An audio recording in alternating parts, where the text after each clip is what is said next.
Hey guys, welcome back. So in this video, we learned to create our grids in Revit. So right now we are in our elevation view. So we need to shift back to our plan view. So let's go back to L1 architectural. Now, as you can see in this plan, we have some grids. So we can create our grids on top of these lines here.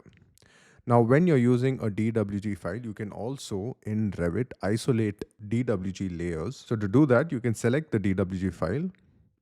And then we have something called query here. So you can select query. And then we can click on the grid line.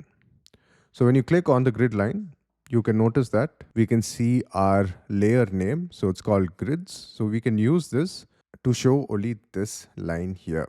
Now we also have two options here, which is delete and hide in view. So if you want to hide your grids here, you can click on hide in view. So it goes away.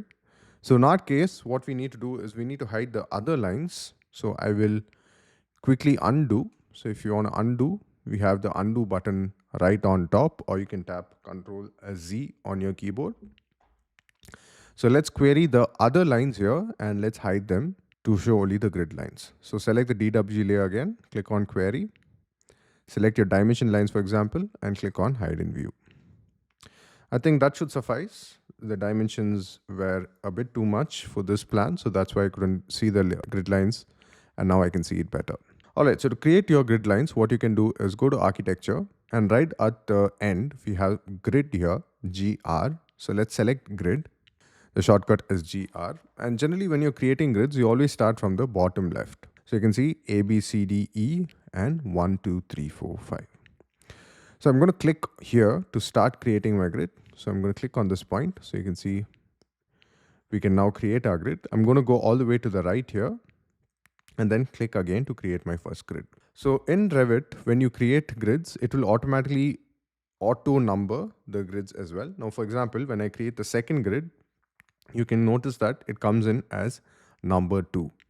But in this case, I would like to make it come in as A, B, C, D, E. So what you can do is you can rename the grid first.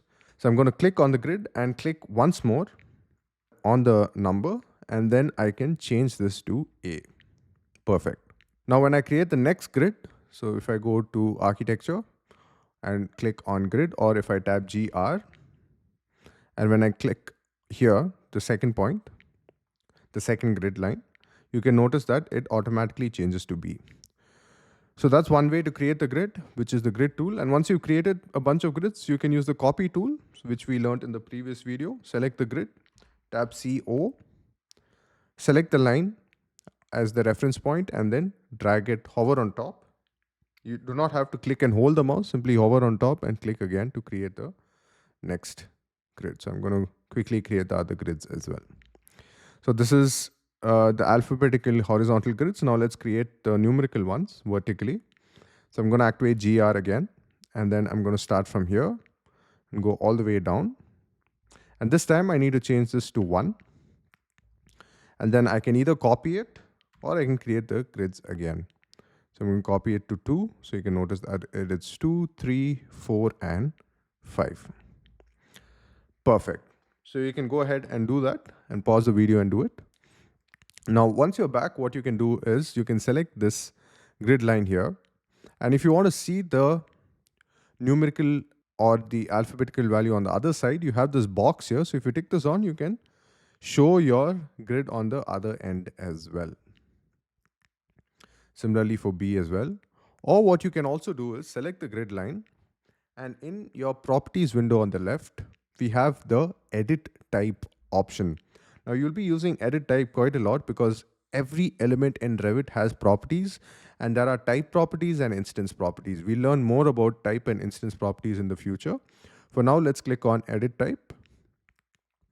And then here we have an option called plan view symbol N1 and N2. Right now it is activated in N2. So let's activate it in N1 as well and click on OK. So now you can notice that it automatically shows up in the end position 1 as well. Now for grids, we also have this elbow option here. So you can sort of arrange them as per the drawing. And then of course we have this, it is locked to each other. So if you want to unlock a grid and move it individually, you can select the grid, click on unlock, and then move it. So simply select the grid, click on unlock, and then move it. If you want to lock it back, simply move this point to this point here, and it is automatically locked as well. So that's a quick introduction into grids. Now, grids are very important before you start a project. So I hope you create these grids before going any further. Now, in the next video, we will jump back to learning more about the visibility graphics tool, which is VV on your keyboard, because we would like to hide some elements and unhide some elements in Revit. So I'll see you guys in the next video. Cheers.